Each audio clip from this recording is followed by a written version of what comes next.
In today's video I want to show you a little jam I did with the Digitakt, Digitone, the BeatStep Pro and my Eurorack.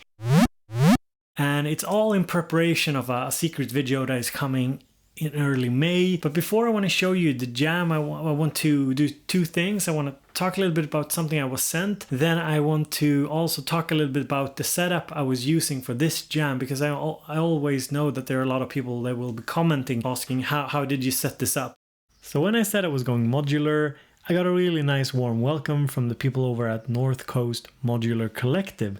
They wanted to send over a little box with cool stuff, so they sent over their own passive multi that I've actually been using quite a lot. I've had some hopscotch cables from Hosa before that have similar functionality, but it's nice just having this little module in the rack. They also have these face plates that you can have, or panels I guess, that you can have to hide empty slots, so that'll save me some money for sure. And they also have a special little firmware for the clouds and this plate to go along with it. Now I haven't tested it out, but I hope to do so in the future. So for this song I was using the BeatStep Pro that looks like this, and I've been testing it out a little while, and I will do a first impressions video on it soon. But it's a really interesting little piece of hardware, since you have the CV outputs, so it's both a MIDI and Eurorack compatible sequencer. And in this little jam I was using it to control the drums. The drum modules are from Hex Inverter Electronique, and I have 5 of them, so I have 5, or rather 6 voices controlled by the drum channel on the BeatStep Pro. So for that I'm using the drum gates over here, and I'm also sending MIDI to the beloved Digitakt. So the Digitakt is receiving clock from the BeatStep Pro, and in turn I think I had a couple of sounds on it, and it sends both clock to the Digitone as well as the audio. So the audio is running from the Eurorack through the Bastel mixer, and the Bastel mixer then outputs into the Digitakt, and the Digitakt goes out into the Digitone. So it's like a sequence, because I didn't want to use the sound card for it. I rather have it like in a straight line, because I was actually thinking that I would use this setup for a live stream, and I did. I made some music live on stream,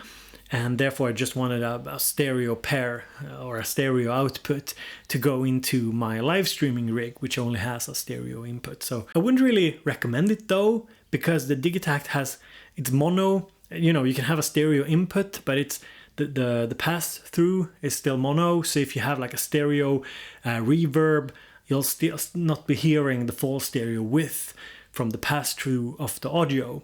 So it works, but it's not perfect. And last in the chain I had the Digitone, which I think I'm playing a little lead sound on. And the BeatStep has been a joy to use with Eurorack. I totally get why people use it. It's very hands-on, very quick. It's easy to get something going on it.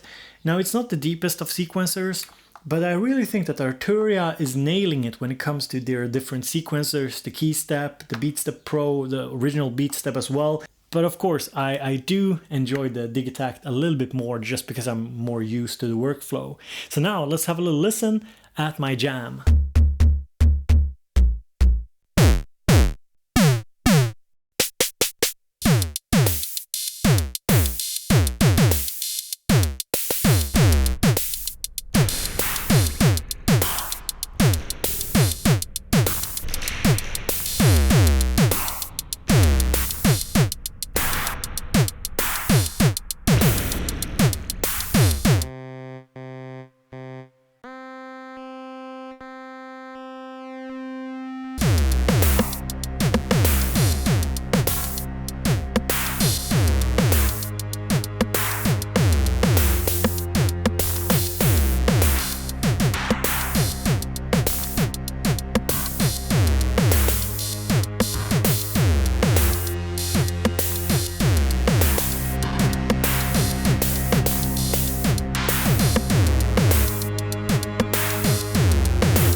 So that was my little jam, and I just want to thank you for watching the videos. I want to thank the collective that sent over some cool stuff, as well as everybody who's subscribing, liking, and supporting over on Patreon. So thank you so much, guys. Have a pleasant day.